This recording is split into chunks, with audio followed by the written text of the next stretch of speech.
Mas nós estamos com troca de governança no município. Vamos ver o que vai acontecer.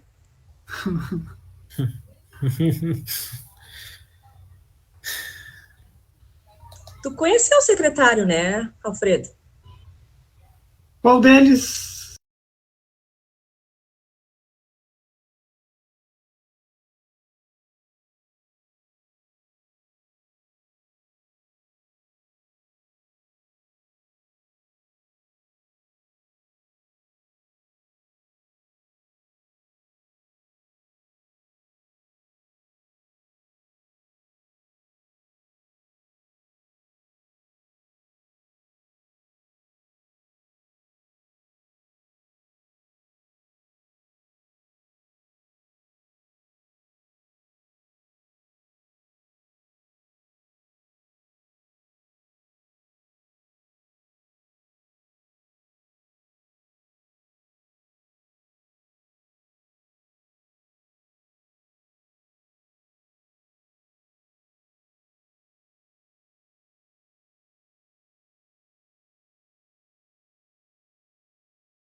Quando vocês me ouvirem dizer boa tarde, é porque entramos.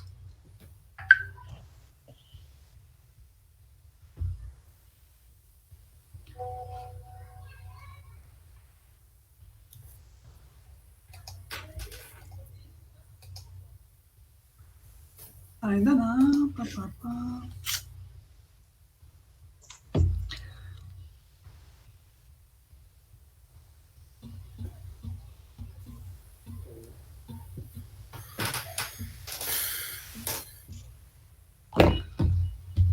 Então,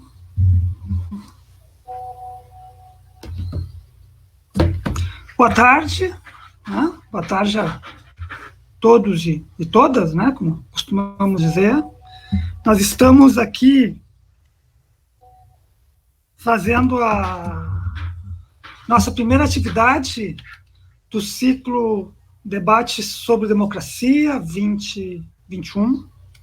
Eu sou o professor Alfredo Gugliano, do Departamento de Ciência Política da URGS, e nós organizamos esse ciclo que inicia com uma série de debates sobre participação política e teoria política. Abrindo essa atividade, hoje nós temos um bate-papo com a doutora Terezinha Vergo sobre a importância dos conselhos tutelares, a quem eu agradeço muitíssimo a participação nessa atividade. Nesse momento, eu passo a palavra para o Carlos Seifert Júnior, que é quem vai coordenar essa sessão. Mais uma vez, agradeço a participação e espero depois poder conversar com vocês na parte das perguntas dessa atividade. Contigo, Carlos. Obrigado, Alfredo. Uma boa tarde a todas e todos. Estamos iniciando, então, um importante debate aqui com a doutora Terezinha hoje. Rapidamente, eu vou apresentar aqui a doutora Terezinha, atualmente conselheira tutelar de Porto Alegre, doutora em Ciência Política, mestre em Sociologia e graduação em Direito pela URGS. Foi professora do curso de Direito em instituições privadas, lecionando nas áreas das disciplinas de hermenêutica. Feminista, o tema de pesquisa do mestrado e doutorado foi a violência contra mulheres e meninas e o poder judiciário. Então, aproveito o momento e passo a palavra para a gente iniciar esse bate-papo, essa palestra com a doutora Terezinha. Muito obrigado, doutora. Eu que agradeço. Agradeço ao professor Alfredo, meu professor no doutorado, e é um prazer falar sobre essa questão da importância dos conselhos tutelares, ou sobre o significado que os conselhos tutelares para nós no Brasil, que provavelmente em outros países não existe essa estrutura de defesa e proteção às crianças e adolescentes. Nós é que temos. E, por incrível que pareça, a gente vai ver de onde é que veio, ou sempre existiu, não, mas sempre existiu. A gente tem que começar com a Constituição de 88, né, que traz para nós, essa Constituição que a gente cidadã, traz para nós uma série de direitos que antes nós tínhamos como um ideal e foram consagrados na Constituição. Ali o movimento de mulheres, o movimento de crianças, então vários sindicatos, o movimento dos trabalhadores, todos se envolveram naquela dinâmica ali de uma ruptura, a queda da saída da ditadura e um retorno a um clima mais democrático no país. Então, esses acordos estabelecidos de proteção social, esses acordos entre as elites, os setores dos trabalhadores, tudo mais, vão dar um enfrentamento a algumas questões básicas para o país. Nasce aí, então, e muitos dos jovens que estão aqui, algumas gerações, nasceram depois da Constituição de 88, acham que o país sempre foi assim, né? Então, eu fico dizendo assim, vocês acham que a cidade de Porto Alegre sempre foi assim também, alguns muitos jovens, que tudo era asfaltado na cidade? Não.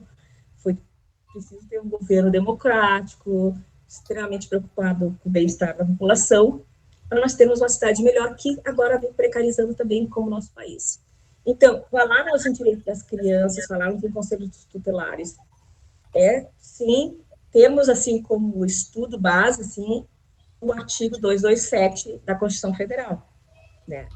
É dever da família, da sociedade e do Estado, né, a garantia e proteção da criança e do adolescente.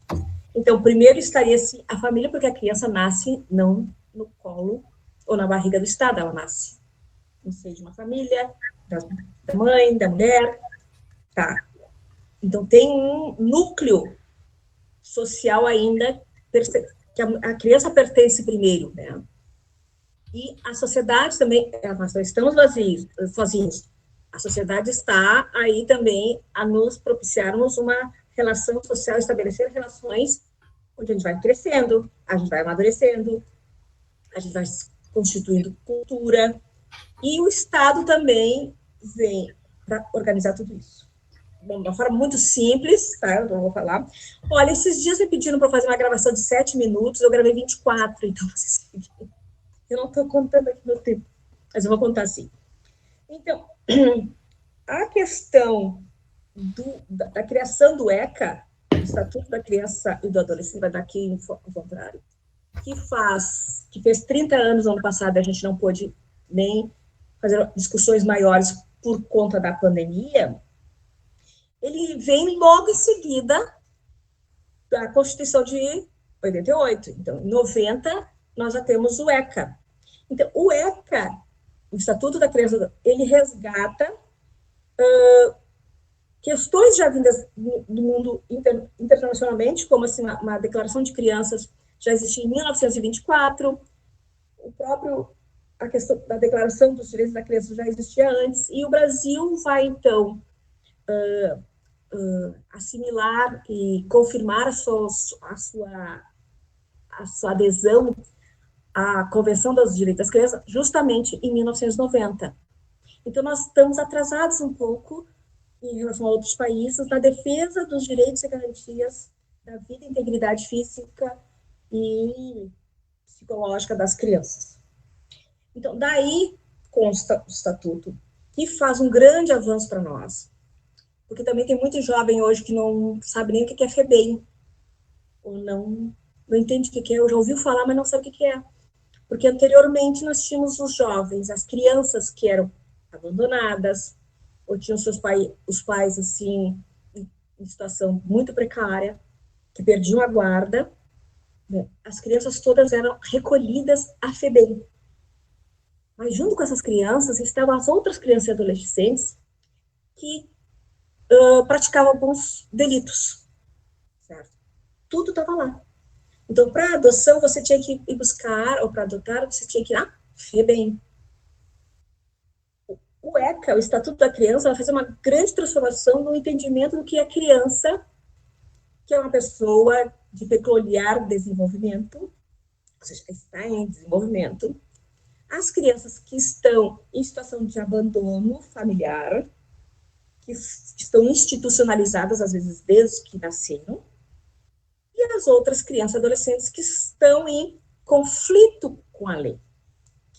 Então, dali para diante, todos os estados, municípios, tiveram que desmembrar o cuidado das crianças e dos adolescentes, os em conflito ou que praticaram um ato infracional, e as crianças que estão em situação de abandono, ou porque os pais perderam a guarda delas e elas não tem outra família extensa, elas ficam ali para uma possibilidade de adoção.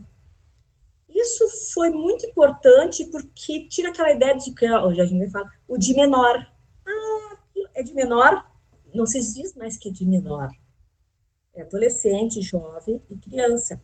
Apesar de que a Convenção de Direitos Universal, ela trata de criança até aos 18. Não tem essa diferenciação entre criança e adolescente. Mas nós temos. E eu acredito assim que eu entrei nessa questão, apesar de ser feminista, lutar sempre com as mulheres, mas as mulheres sempre tinham suas crianças ao redor. A questão da violência familiar, ela sempre acabava, repercute na vida das crianças também. Mas a menina adolescente, ela é meio que invisível por nós. Ninguém quer falar, estamos falando das criancinhas, mas das adolescentes. Então, o pessoal disse, olha, eu acho que eu gostaria de ser conselheira tutelar para trazer essa questão das meninas adolescentes, que são muito invisibilizadas por nós, pela sociedade.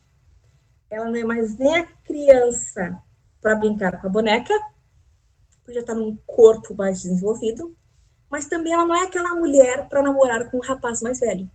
Então, quem é essa adolescente, né? Essa moça que não é ainda mulher? Então, essa é a minha preocupação e meu desejo, assim, de ser conselheira tutelar, contribuir um pouco com tudo que eu já fiz, militância, feminista e tudo mais, e na questão da violência familiar e doméstica contra as mulheres, ajudar um pouco a entender esse fenômeno, assim, e ajudar também o colegiado dos conselhos tutelares. Então, o ECA veio como estatuto, mas ele vem trazendo também uma série de questões que você tem que organizar a cidade. Então, a separação dos jovens, das crianças, né, porque estão em situação socialmente diferenciadas, quem praticou um ato infracional e quem simplesmente está em situação de abandono, porque não é da época, pode ser que antigamente se dizia, aquele lá é da FEBEM, aquela pessoa que ele foi na FEBEM. Então, é extremamente estigmatizante você ser uma pessoa que oriunda da FEBEM. Não importava qual era a condição. Mas aquela pessoa, aquele cara teve na FEBEM. Então, isso, por um lado, assim, a gente já deu um grande avanço em tirar isso da nossa cultura, assim, até esse preconceito que se tinha das crianças que realmente estavam em consideração de alta vulnerabilidade, mas estavam misturadas às suas reais situações, né? Então, eu acho que esse é um salto importante. Também nisso vem o seguinte, quem é que fala pela criança? Quem é que defende os seus direitos? Quem é que a defende da própria família, que é extremamente abusiva, é uma família agressora? Como é que a gente faz isso? Só o que existe de poderes instituídos dar conta, então, os conselhos tutelares, eles são, na verdade, a voz das crianças. Ela não pode falar, mas eu falo por ela. Eles são o observador das crianças. Então, às vezes vem um familiar lá, vem o pai, vem a mãe, vem a pequenininha, o pequenininho ali. Eu digo para eles, eu sou aqui para ouvir você e para defender, estar ao teu lado. Eu não vou estar no lado do teu pai, nem da tua mãe por enquanto, assim. Não é esse o objetivo, de defendê-los contra você. É exatamente o contrário. Então, essa maneira de trabalhar, de assim, você ser um porta-voz de quem não consegue ser ouvido, eu acho isso espetacular. Primeiro, a gente começa com as mulheres, que ninguém quer ouvir as mulheres, lá na década de 80. Que delegacia da mulher, elas vêm aqui e falam sempre a mesma coisa, até chegarmos na Lei Maria da Penha e chegarmos ao conceito de feminicídio, e quase 2, 3 gerações, e olha que não estamos ainda permeados pela essa cultura da proteção também da vida das mulheres, né? Então, quando se diz assim, conselhos tutelares são políticas públicas, aí meus alunos do professor Alfredo, o que são políticas públicas, que também é um conceito jovem para nós. Ele só vem nesta onda, nesta leva de um país mais democratizado e um país que quer resolver alguns problemas da sua estrutura social, principalmente também, e econômica, mas social. Então, as políticas sociais, você consegue reconhecer um problema, como é que é? O ciclo da política pública, você formula uma política, você coloca em ação, você toma decisão, você vê os recursos, depois você avalia e depois você monitora. Então, essas questões todas que apareceram da Constituição para cá, a questão das mulheres, basicamente no combate à violência, na questão da saúde, na política materno-infantil, a questão das crianças, com ECA, que é mais visível, a questão, depois vem dos direitos do trabalho, por exemplo, a questão da maternidade, licença maternidade, veio tudo isso posteriormente. Então, nós adquirimos uma condição melhor, até do ponto de vista, assim, acho que na América Latina, enquanto trabalhadoras, para nós podermos exercer no mercado de trabalho, o nosso trabalho, e também a maternidade. Não quer dizer que seja o ideal, mas conseguimos alcançar alguns patamares muito importantes, que corre o risco também de perdermos. Essa é a questão. Esses nossos direitos que vieram com a Constituição, os direitos de cidadania, eles são frágeis enquanto a sociedade não acha que aquilo ali tem que ser protegido, nós temos que lutar por ele, nós temos que defendê-los, porque essa é a dignidade mínima para a nossa existência. Então, se a gente acha que é bobagem perder a carteira do trabalho com todos os direitos ali, não, você vai abrindo mão aqui, você vai abrindo, você vai ficar pobre, você vai perder emprego, você vai perdendo, daqui a pouco você não tem realmente nada.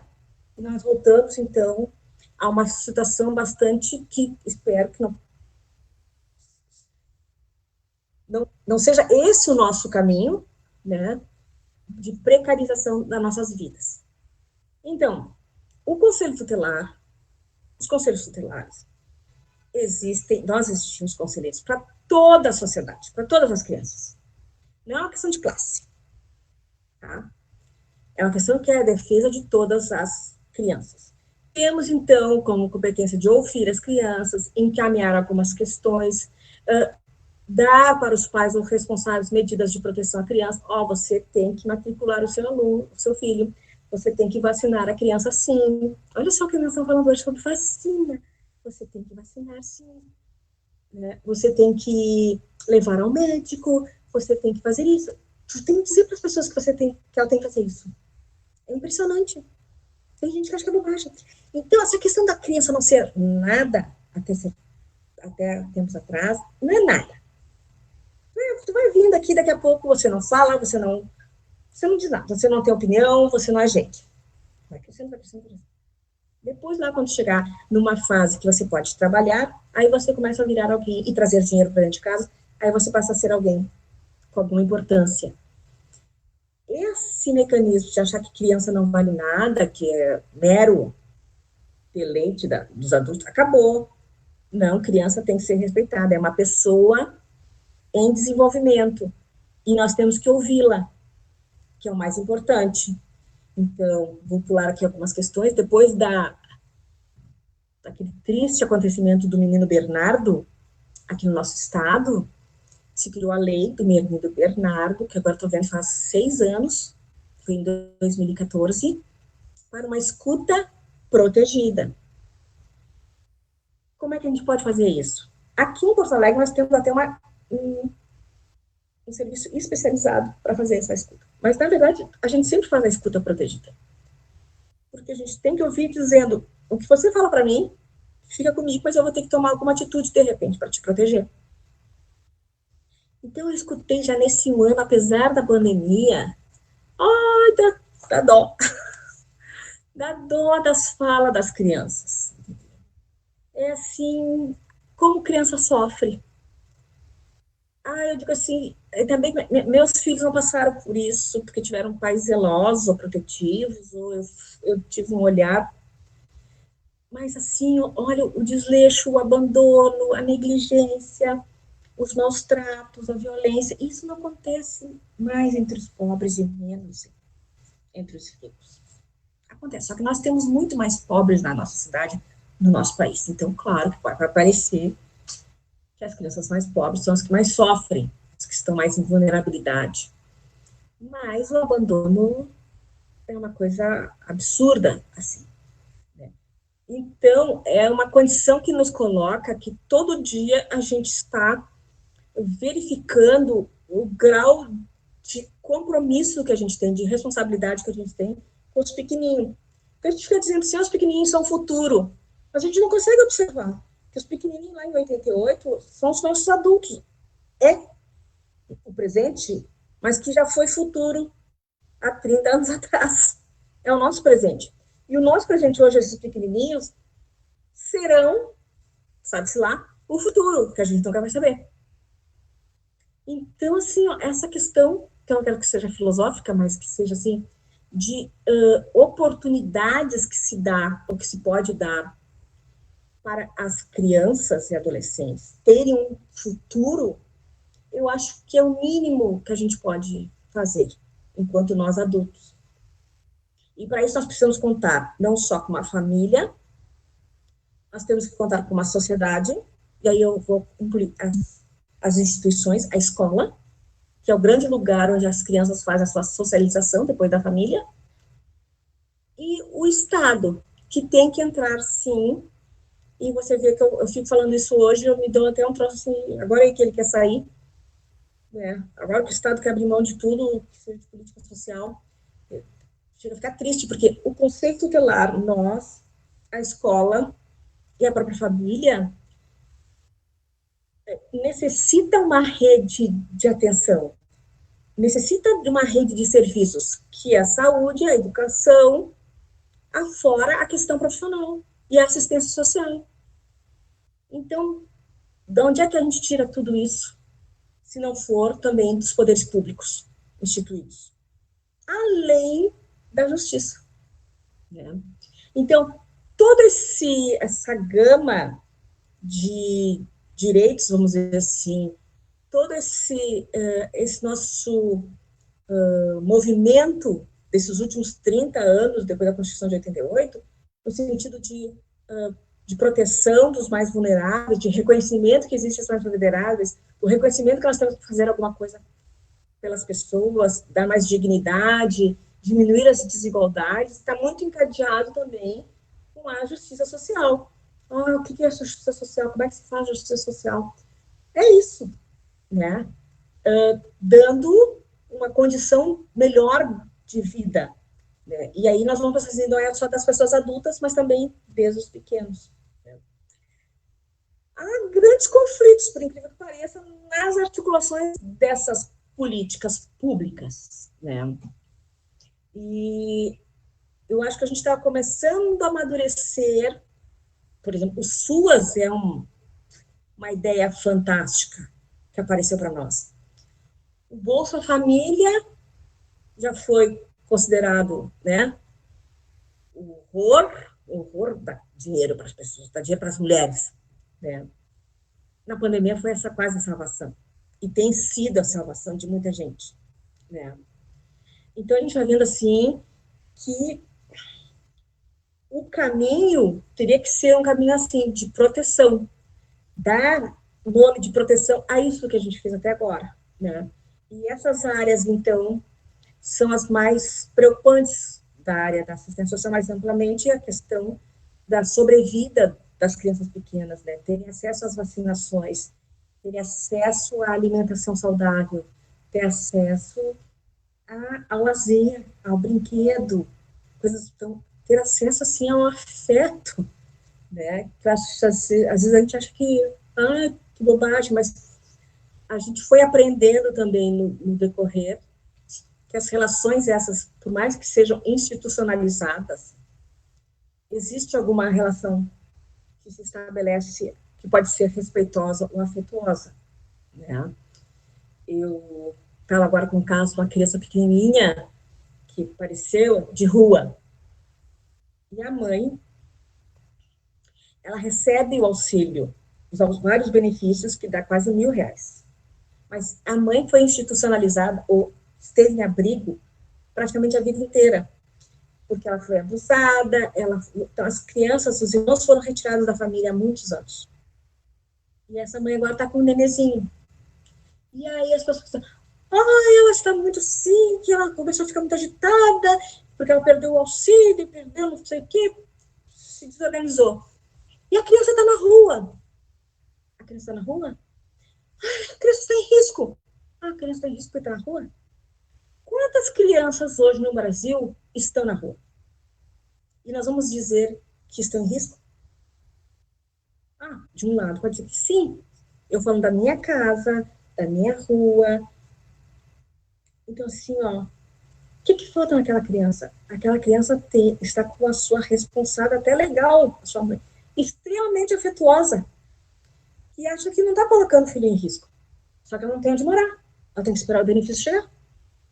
Então, assim, tá na rua, não tá na rua. Sim, a criança na rua é um risco. A criança na rua, ela pode ser atropelada? Pode. Mas o nosso universo está cheio de crianças na rua. Vamos botar todas as crianças em abrigo? Não, não é isso. E mais, né, eu acho que vou terminar por aqui para a gente poder debater. A pobreza não pode ser, né, criminalizada, mas é pobre, porque nós vamos entrar numa outra discussão aqui, que é a questão da meritocracia. Você é pobre porque você quer, porque você não fez o suficiente para se dar bem ou para estar uma condição melhor. A pobreza não é isso.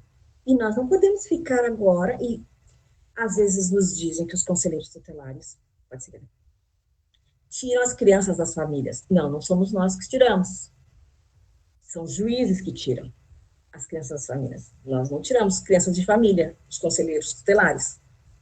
Certo? Então, a questão da pobreza não quer dizer uma negligência, não quer dizer abandono, é uma condição que aquela família está colocada que poderia não estar também, caso tivesse outros mecanismos sociais, governamentais públicos, políticas públicas de atendimento. Então, tem vários conceitos assim que hoje assim, já estão bastante formulados nas universidades e que vem aqui depois na própria política e no serviço, que as pessoas às vezes nem se dão conta de onde é que eles saíram, né?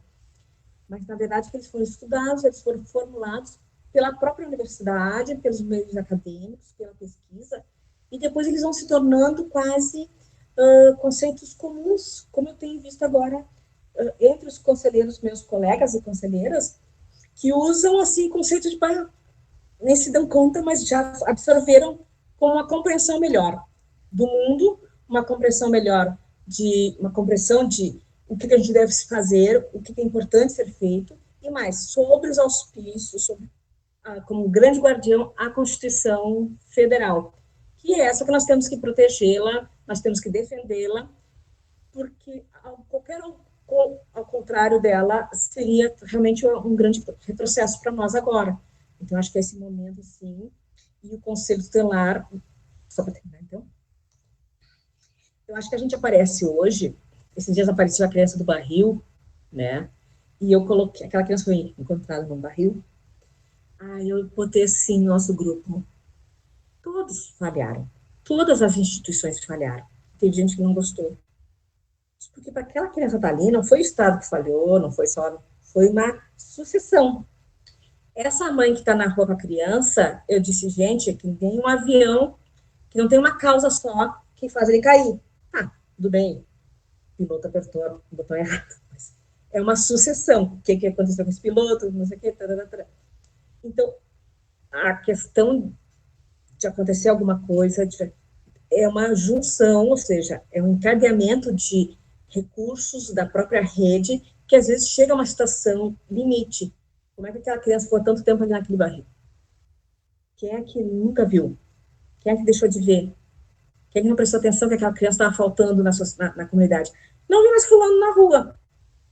Então, assim, ó, é o compromisso de todo mundo com a criança que, na verdade, ela espelha hoje para nós o elo mais fraco da sociedade. Quando chega lá na criança, você vê que é uma família, que é uma comunidade, que é um... Então, assim, digo, claro que agora nós temos hoje um Estatuto da Criança, nós temos recursos do Fundo da Criança, né, dos Direitos da Criança, que podem ajudar a melhorar a sistemática do atendimento e não deixar a situação se agravar demais. É uma condição muito boa e nós temos que manter isso. Porque quando estoura assim, aquela criança, eu digo, é a última parte da sociedade nossa, que é o fiozinho mais tênue, o que está mais, que é o mais fininho, que pode se romper a qualquer momento. E é a situação que as crianças podem se encontrar de degradação, de humilhação, né, de vulnerabilidade, que é de, quando aquilo ali falha, porque eu acho que nós todos também já falhamos. Que é isso que eu gostaria de trocar com vocês. Não sei se essa era a ideia de vocês de me chamarem a participar. Obrigado, Terezinha, muito obrigado aí pela fala, pelas provocações. Acho que é importante a gente refletir sobre os diversos aspectos que podem colocar os jovens, as crianças em circunstâncias de vulnerabilidade. Algumas provocações que tu traz são muito relevantes. E eu gostaria de destacar aqui para o pessoal que está assistindo que no chat do Face podem ser feitas perguntas, aproveitar um pouco essa experiência toda que a Terezinha aqui traz para nós nesse debate importante, né? E enquanto alguma pergunta não vem, eu gostaria de encaminhar uma primeira discussão, se possível, Terezinha.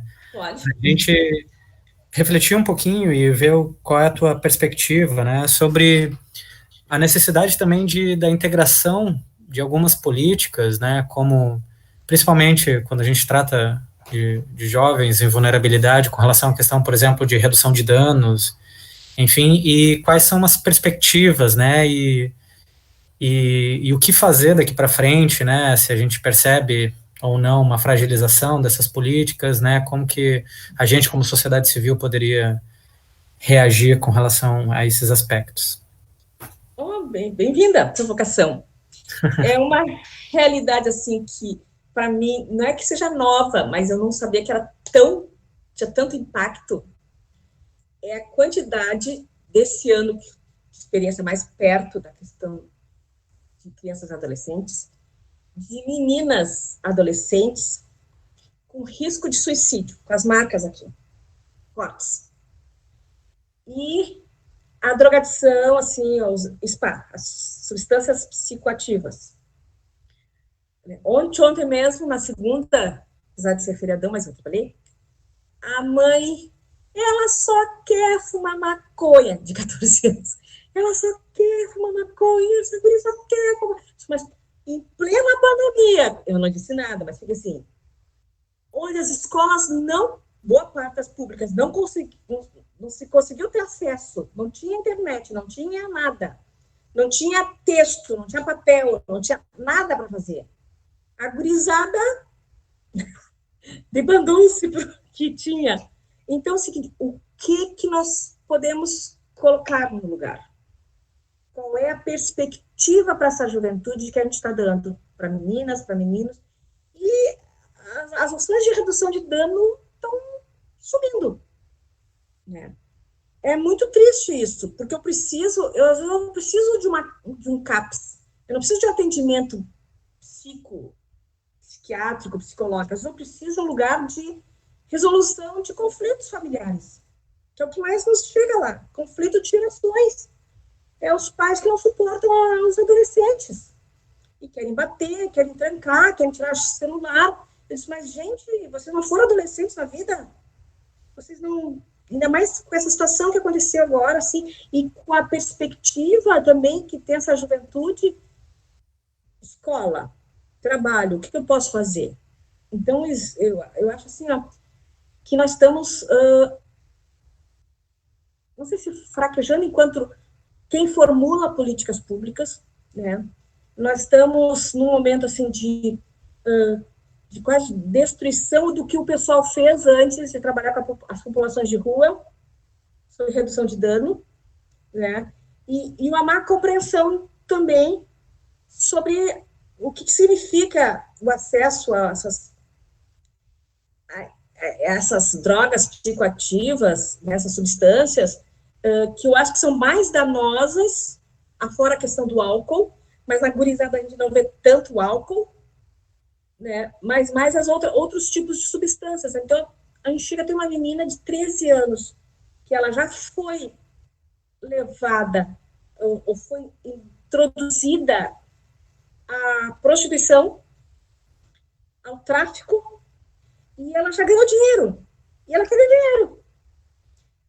Como é que você faz isso? E ela quer se drogar também. Então, você entra lá, dá 20 dias para ela no São Pedro, tira, entra, sai, mas nós não damos a ela a chance, e eu acho que a gente peca um pouco por isso, assim, de não um tratamento, mas uma condução da sua vida que só tem 13 anos, né? Qual é a alternativa que a gente tem para ela, para a família dela, enquanto uma política pública como os conselhos tutelares de proteção, de realização do ECA, né, do Estatuto da Criança e do Adolescente, para essa juventude. Eu acho que nós temos que, não sei se voltar a refletir, mas diminuir os nossos preconceitos e enfrentar a realidade de uma forma mais, está posto, né? E do que a gente faz daqui para frente com o que está colocado aí. É o desafio nosso ainda, e eu acho que agora está mais acelerado, a sociedade está mais acelerada, parece, né? Tudo é mais no agora, tudo agora, não existe mais o depois, tem que ser agora. Acho tudo muito mais difícil para fazer, mas a gente tem que ter mais paciência, tem que ter mais ouvido, tem que ter mais generosidade nas relações, e não dá para tu culpar e chutar. Não é comigo, não é comigo. Não, é com você mesmo.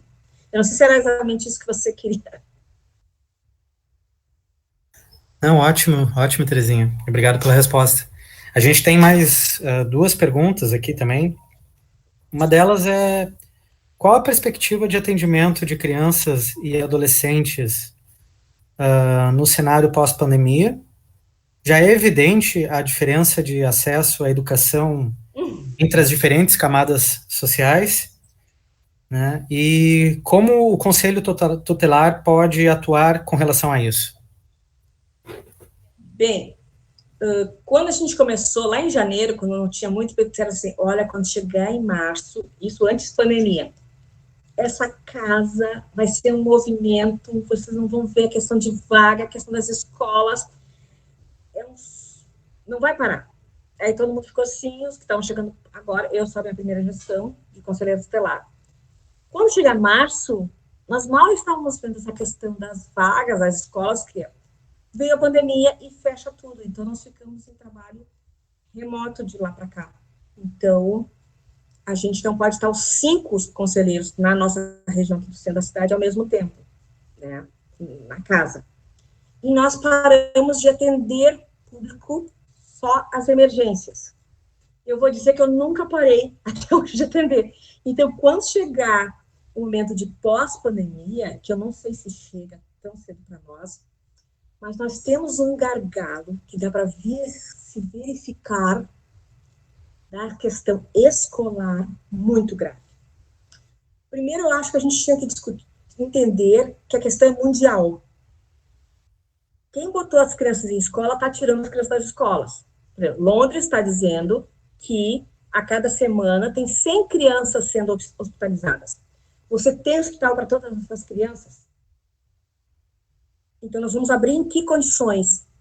Eu não sou contra abrir, mas em que condições a gente vai abrir? Porque você tem que proteger, não é somente a criança, mas você tem que proteger não só o poder público, quanto os particulares. O professor, a professora, você tem que proteger o servidor que está ali e todo o funcionamento da escola. Nós estamos em condições de fazer isso. Então, muita gente ficou para trás na pandemia. Muita criança não conseguiu acessar, adolescente não conseguiu acessar as plataformas. E não é culpa delas. Eu digo, quando você diz, meu filho não consegue fazer o tema. Não faça. Não crie mais um problema. Não crie mais uma ansiedade para essa criança. Que nunca se colocou na frente dela trabalhar no computador ou no celular. E é o celular que a mãe trabalha, o pouco que ela podia trabalhar, com pouca internet, e eu digo, mas ainda vai ter que discutir com o filho qual é a hora que tem que fazer o trabalhinho ali no celular. Quer dizer, é uma condição, eu acho cruel que se foi dada esse ano que passou, de 2020, para as crianças. Gente, por favor, vamos. E o conhecimento, a gente consegue depois dar de outra forma. O conhecimento a gente absorve depois de outra forma. A gente constrói ele de outra forma. Calma, mas a saúde primeiro das pessoas tem que vir primeiro. Então, as pessoas muito preocupadas que ele não vai passar na terceira, quarta série. Isso se faz de outra forma. Então, está muito difícil às vezes, até os próprios conselhos, nem os tutelares entenderem isso. Que o conhecimento também se dá de outra forma, que agora a gente tem que aprender a conviver com a pandemia. Que aquele momento foi de aprender a cuidar dos seus. É um outro aprendizado, as pessoas nem veem que pode ser um aprendizado da pandemia. A desigualdade entre os mais pobres das escolas públicas com as particulares é tremenda. Eu acredito, e já disse isso lá no início da pandemia para alguém aí, que eu disse, olha, o Enem desse ano vai ser um horror, porque vai mostrar realmente a separação, a divisão de classes, de possibilidade de estudar entre os ricos e os pobres. E vai ser isso. E vai, depois, quando os resultados do Enem vierem, a gente vai ver. Tá? A concorrência, se já era brutal antes, que era, o Enem vem para ajudar a melhorar a situação, a diminuir as desigualdades, agora, então, ficou um horror. Eu fico assim, nós penalizamos a nossa juventude, ficou estudando, né, e não vai conseguir entrar na universidade. Né, pelo menos as públicas, por um bom tempo, porque vai ficar defasado. Eu acredito que nós vamos ter, enquanto conselhos tutelares, muita demanda. Não só por conta da escola, né, mas do desacerto que foi essa pandemia. De famílias que entraram em conflito, assim, arrasador. Né? E quem conseguiu sobreviver, está de parabéns. Nós chegamos aqui a 2021, obrigado por todo mundo. Mas, assim, a escola vai ser, se a gente tiver bons dados para trabalhar, vocês estão fazendo boas pesquisas sobre a questão de rendimento escolar, de entrada e saída, de evasão, nós vamos ver aqui, assim, um corte bastante acentuado, grave, mas a gente pode também ver, já até pensei na pesquisa aqui, com outros países, o que aconteceu. Porque você pode pegar a América Latina, Europa e Estados Unidos como 3 lugares diferentes, ou de repente Japão, e ver porque passaram pela mesma realidade, não só das estações de inverno, como de verão. E como é que as escolas, em todos esses lugares, resolveram essa questão, né? Porque todo mundo vai ter perdido alguma coisa, com certeza, né? Uns terão perdido a vida. E as crianças, a gente vai recuperar. Mas o trabalho do Conselho Tutelar, ele vai ficar, eu acho que vai sobrecarregar quando terminar a pandemia, mas eu não sei quando é que ela termina. Mas nós já estamos com uma demanda importante, né? Bom, só para sinalizar, a pergunta tinha sido da Bruna, e agora a gente também tem uma pergunta do Alfredo. Terezinho, os conselhos tutelares representam um espaço importante para a sociedade intervir no desenvolvimento de políticas públicas, notadamente no caso de crianças e adolescentes. Queria te perguntar como vês a relação da sociedade com os conselhos. Consideras, por exemplo, que a sociedade porto-alegrense valoriza os conselhos tutelares? Creio que algo de novo que pode nos ajudar a analisar essa questão é o crescimento da tentativa de intervenção de grupos religiosos nas eleições dos conselhos. Uhum. Parece que alguns conselhos organizados da sociedade hoje consideram, parece que alguns grupos organizados da sociedade hoje consideram os conselhos como estratégicos. Acho que sim. Bom, os conselhos tutelares, então, boa parte do Brasil, aqui em Porto Alegre, também se criaram, ou se constituíram nosso conselho num ambiente bastante democratizado aqui, no início da década de 90. Então, Porto Alegre foi, né, e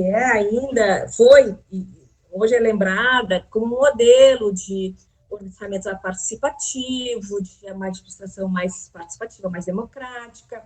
Então, se constituiu um conselho tutelar aqui no Porto Alegre. Primeiro era um só, depois pela quantidade de trabalho foi se dividindo, e hoje nós somos 10 conselhos tutelares que formam o Conselho de Porto Alegre. Então, existe uma coordenação que coordena esses 10, como se diz, micro-regiões. Então, teve bastante, sim, essa participação lá no início de todos os setores daquela época de Porto Alegre, né? Então, esses já me disseram que o relatório anual, ele era qualitativo. Ele não era só um relatório do trabalho feito, de quantidades de atendimentos, mas também da qualidade do atendimento. Hoje a gente perde bastante, hoje a gente só tem um relatório de números, né? A gente tinha que refletir sobre isso, certo? Então, como é por eleição, que está no ECA, não obrigatória, né? O voto não é obrigatório, mas é uma eleição que se estabelece agora de 4 em 4 anos no Brasil inteiro, em janeiro, em outubro, né? Então, foi o seguinte, não preciso ir para uma Câmara de Vereadores, né? Mas o Conselho Tutelar pode ser um bom espaço para fazer política. Se faz política da criança. Você está perto da família. Você está ali no seu entorno onde você mora, porque para você ser candidato, você tem que ser morador do lugar, né? Então, pode ser, que é o que a gente discutiu nas eleições de 2019, que setores mais democráticos, mais compromissados com a questão da criança, com a política da criança, tenham visto que aquele espaço não seria mais tão interessante, ou sei lá, e foi dando espaço para pessoas populares, mas acredito também com interesses de outra ordem, os religiosos. E Porto Alegre foi se constituindo, sim, uma representação assim, e com baixo nível de votação. Mas não importa, porque como nós também aqui em Porto Alegre nós temos a prova de conhecimentos, você primeiro tem que fazer uma prova de conhecimentos e depois você passa pelo processo eleitoral. Em 19 teve surpreendentemente em Porto Alegre, em alguma outra cidade, teve um ressurgimento, assim, de uma disposição de se defender os direitos da criança e do adolescente, se defender a pauta ECA, uma política de proteção. E aí surgiram inclusive, umas expressivas votações, como aqui no centro da cidade, que é um bairro que são mais de 200 mil habitantes, só aqui no centro, essa região do que a gente chama micro 8, que você vota em 5, né? Você pode votar em até 5, o voto não é obrigatório, mas naquele dia, estava um dia nublado, não choveu muito, e a gente fez uma campanha muito simples, sem recursos praticamente, mas foi para as pessoas te conhecerem, e foi passando. Então, nós tivemos, assim, a Márcia Gil, a nossa, quase com 4 mil votos aqui na região, uma professora da escola pública municipal. Depois, nós tivemos a Maria Lúcia, que também já era conselheira, com 3.700, 3.600, e depois eu com 3.300 ou 3.400. E assim foi vindo. Então, e as outras regiões tiveram boas, também pesadas votações, mas essas aqui do centro da cidade, ou seja, houve o interesse da região aqui, das pessoas, em fazer um processo importante de participação e alteração do conselho. Então, aqui, realmente, o nosso conselho aqui do centro, dos 5, só o Lucas Brizola manteve. Os outros 4 foram, nós alteramos a composição. E outras micro-regiões também se alterou a composição. Mas o que a gente precisa entender? Que essa discussão da criança, às vezes ela está muito ainda na questão da família, de uma família conservadora, tradicional, não se mexer muito, a questão de abuso na família feita por parte do padrasto, até mesmo do pai, fica no segredo, e isso o conselheiro não pode passar a mão por cima, passar pano. Conselheiro e conselheira, quando chega essa denúncia, tem que investigar. Então, esses outros aí de outras ordens, dessas questões religiosas, a gente sabe que tem muitas que negam essa realidade, como se uma realidade de violência e de abuso. Não, isso resolve. Ou foi ela que inventou. A menina que inventou, não aconteceu nada disso. Isso é muito grave. Isso é muito grave. Então, os conselheiros, as conselheiras não podem estar comprometidos com esse tipo de abordagem. Nós temos que investigar, sim. Qualquer suspeita, qualquer coisa, a gente tem que investigar. Pai, mãe não podem bater em criança. Bater não educa. Isso a gente tem que acabar com essa ideia, entendeu? Então, no sentido da gente intervir numa atividade assim, consequente, em defesa do que a gente já vinha defendendo do ECA. E não começar a ter outros desdobramentos de como assim, não é importante, não foi sério, não, isso é ela que inventou. Não, isso não pode acontecer. Então, acredito que a participação da sociedade pode ser através do Conselho Municipal da Criança e do Adolescente, através do voto nos conselheiros tutelares, né? Então, e ir, sim, ao conselho discutir questões. Isso, o conselho tem que estar sempre aberto.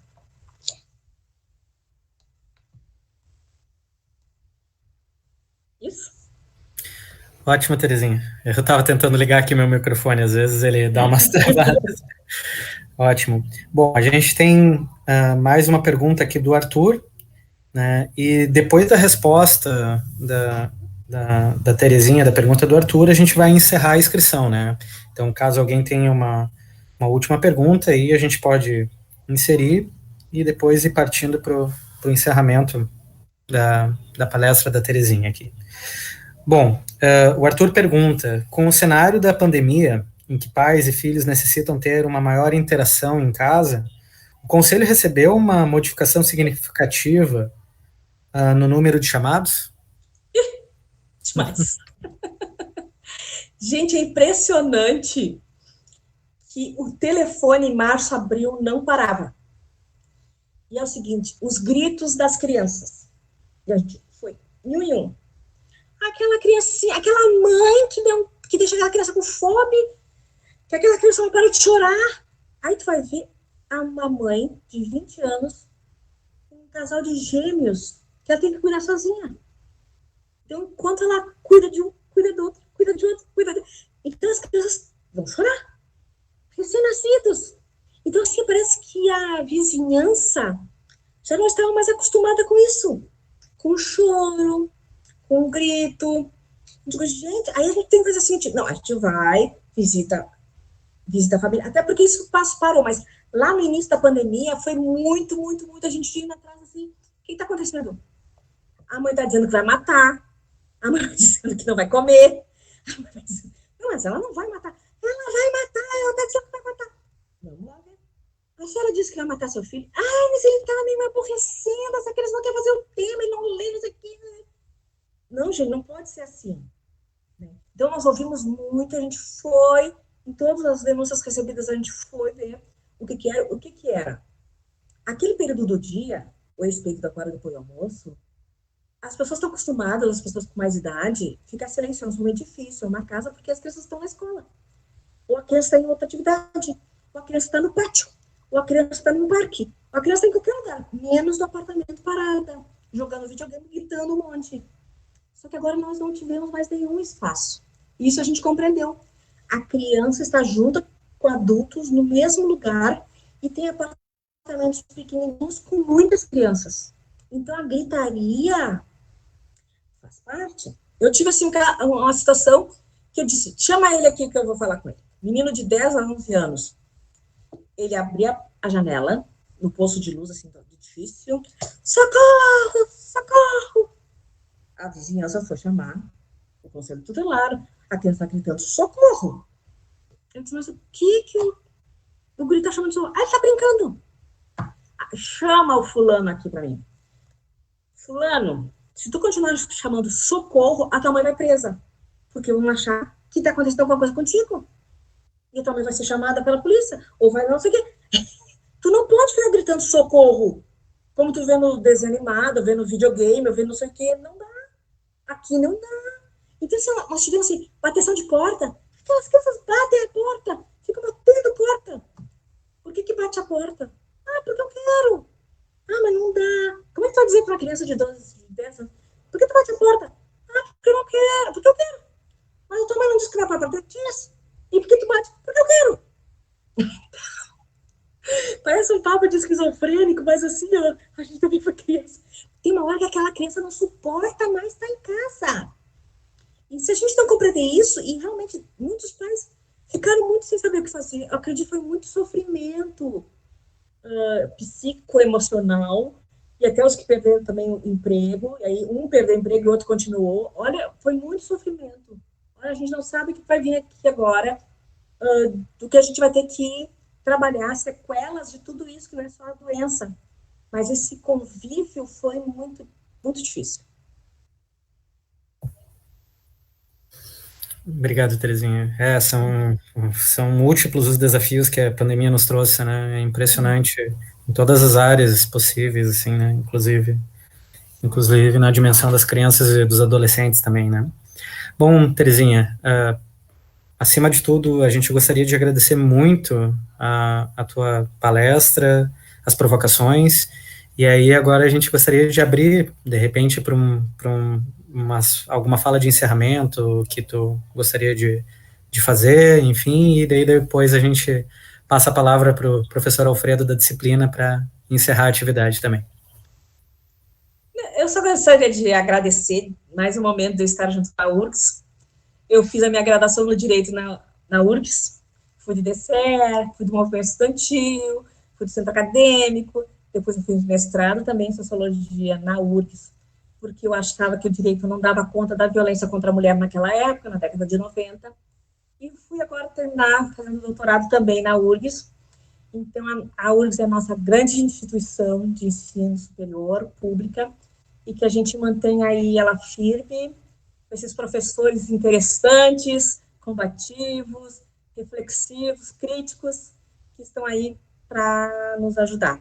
Eu agradeço muito, Alfredo, o convite, e espero sucesso aí no trabalho de vocês, porque a sociedade precisa, e a instituição pública está ao nosso serviço, ao serviço da sociedade, e as crianças que hoje eu estou com elas daqui a pouco elas estarão aí na universidade. Então, vamos manter firme aí a chama da URGS. Muito obrigado, Terezinha. Então, eu vou assumir o encerramento da atividade, né? Eu queria fundamentalmente sublinhar duas coisas, né? Evidentemente, inicio agradecendo a presença do nosso público, a participação nessa abertura do nosso ciclo de palestras, né?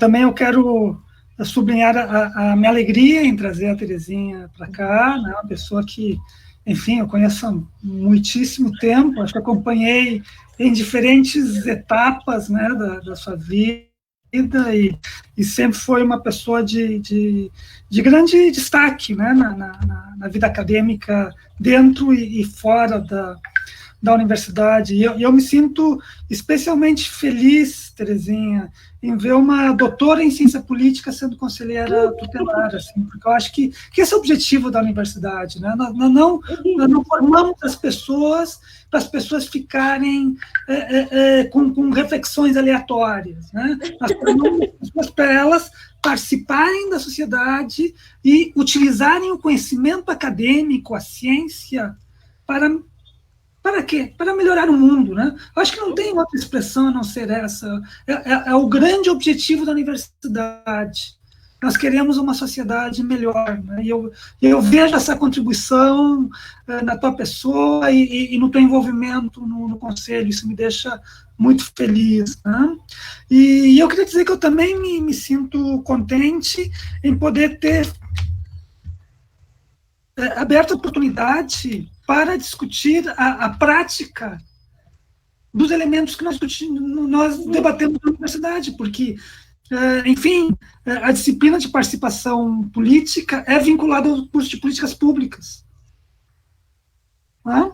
E a oportunidade de conversar com uma conselheira, de acompanhar um pouco dessa realidade, né, nos oferece uma experiência ímpar, né, para poder refletir sobre os debates, as leituras que nós realizamos na universidade e suas perspectivas, né?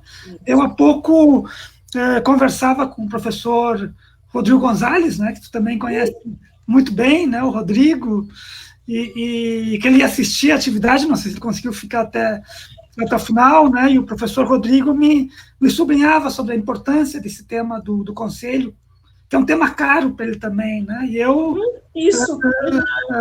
espero, assim, fortemente, para dizer de certa maneira, que nós possamos voltar a ter essa conversa, Terezinha, e o tema dos conselhos retorna ao debate dentro da URGS, né, porque eu sei que tu pensa assim, eu penso da mesma maneira, é um elemento estratégico, né, especialmente nesse momento em que a pauta de costumes está tão presente, e eu queria sublinhar, e não é um debate genérico, mas é um debate que interfere, talvez, nos aspectos mais caros da nossa vida cotidiana, né, envolvendo a relação com a família, os filhos e a sociedade, né? Então, é um tema extremamente importante. De novo, de coração, muitíssimo obrigado, foi um prazer te ouvir e contar com a tua participação. Também aproveito para agradecer ao Carlos, né, nosso doutorando em ciência política, que fez as mediações do debate, né, e também queria profundamente agradecer a Bruna, né, a Bruna Suptitz, que foi a pessoa que, na verdade, que ela não apareceu, também ela não falou, né, mas publicamente eu quero dizer que foi a pessoa que é responsável pela organização de toda essa estrutura. Bruna, tu sabe, né, como eu sou eternamente grato pelo apoio que tu me dá nesse trabalho na universidade. Então, com isso, eu encerro as transmissões, né, esse vídeo ficará à disposição de todas as pessoas que quiserem acessá-lo mais tarde, né, uma boa tarde, cuidem-se muito, né, que continuamos na pandemia. Tchau, gente. Tchau.